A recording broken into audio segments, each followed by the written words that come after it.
Assalamualaikum warahmatullahi wabarakatuh. Bismillahirrahmanirrahim. Alhamdulillahirabbil alamin. Allahumma shalli wa sallim wa barik ala Muhammad wa ala ali Muhammad. Saudara-saudara, jumpa kembali di channel Badarus Samsi.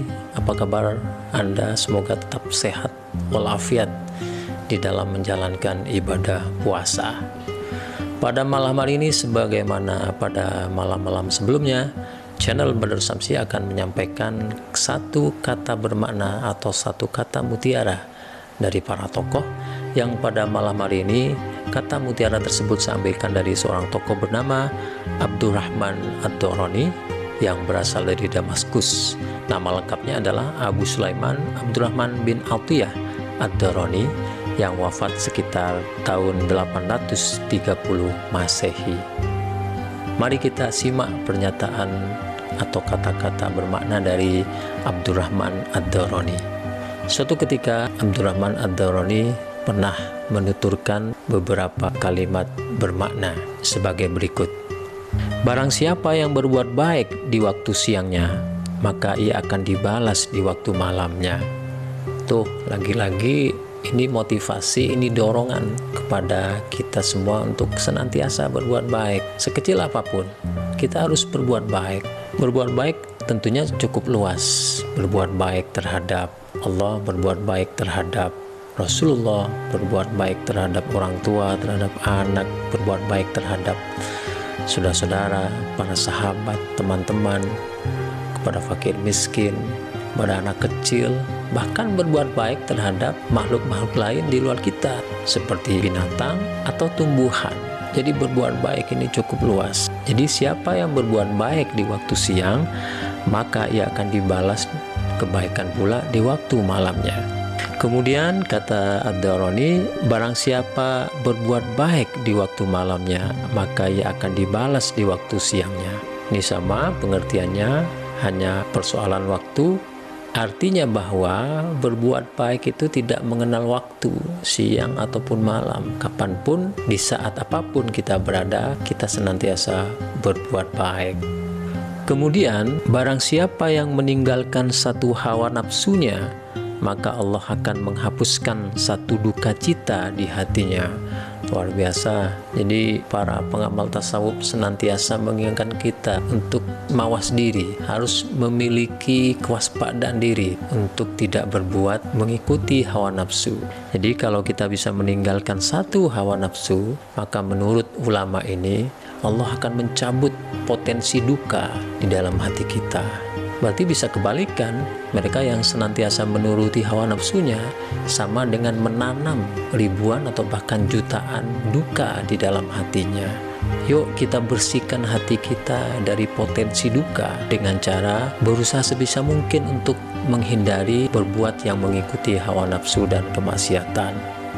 Maka kelanjutan dari sikap ini menurut Ad-Darani, Allah tidak akan menyiksa hati yang telah meninggalkan hawa nafsu karena Allah itu sendiri. Luar biasa. Ini nasihat, ini kata mutiara dari seorang ulama sekaliber Ad-Darani. Jadi Allah tidak akan menyiksa hamba yang di dalam hatinya sudah dibersihkan dari hawa nafsu. Oleh karena itu, hindari sebisa mungkin untuk berbuat maksiat atau berbuat sesuatu yang menuruti hawa nafsu. Kita harus waspada selalu, dan kewaspadaan ini kita peroleh dari guru-guru kita yang bukan hanya pada malam hari ini kita sampaikan, malam-malam sebelumnya sudah banyak disampaikan. Jadi keutamaan dari guru-guru sufi ini atau pegiat tasawuf ini adalah mereka mengabarkan kepada kita tentang pentingnya kewaspadaan terhadap satu hal yang ada di dalam diri kita, yaitu nafsu. Karena nafsu itu menggelincirkan. Kita mungkin memandang nafsu itu sesuatu yang menyenangkan kita, padahal sekali kita berbuat mengikuti hawa nafsu, itu artinya sama dengan kita menanamkan duka di dalam hati kita masing-masing. Oleh karena itu waspada terhadap nafsu yang ada di dalam diri kita masing-masing. Berikutnya, jika dunia telah menempati hatinya, maka akhirat akan pergi darinya. Artinya, Jika seseorang telah memenuhi hatinya dengan keduniaan, maka menurut Ad-Darani, dia sama dengan menghapus atau menghilangkan cahaya akhirat di dalam dirinya. Luar biasa. Ini penting sekali bagi kita untuk jangan sampai lupa diri karena terlalu mendambakan hal-hal yang terkait dengan keduniawian, sehingga kita melupakan Allah Subhanahu wa Ta'ala. Oleh karena itu, ini masih berkaitan dengan kata mutiara berikutnya dari Ad-Darani, yakni sebaik-baik perbuatan adalah perbuatan yang berlawanan dengan hawa nafsu. Jadi kita harus memiliki inisiatif untuk menyibukkan diri dengan perbuatan-perbuatan yang bertentangan dengan hawa nafsu. Apa perbuatan yang bertentangan dengan hawa nafsu? Seperti rajin menuntut ilmu, beribadah kepada Allah, membaca Quran, mempelajari agama. Nah, penting untuk kita temukan makna sosial, makna humanisme, kata-kata bermakna dari Abdurrahman Ad-Darani, agar kita tidak selalu memposisikan kalimat-kalimat dari pengamal tasawuf itu hanya dalam konteks keakhiratan, eskatologis, hanya dalam konteks hubungan kita sebagai hamba dengan Allah sebagai Tuhan kita. Tetapi yang ingin kita sampaikan di sini adalah bahwa kata-kata mutiara ini syarat dengan upaya-upaya kita untuk membangun hubungan yang baik di masyarakat kita. Karena tentu saja perbuatan mengikuti hawa nafsu itu akan berdampak negatif terhadap masyarakat kita. Sekali lagi, ingat kata Ad-Darani, begitu kita melakukan satu perbuatan yang berbasis pada nafsu, maka itu sama dengan menancapkan bibit duka cita di dalam hati kita.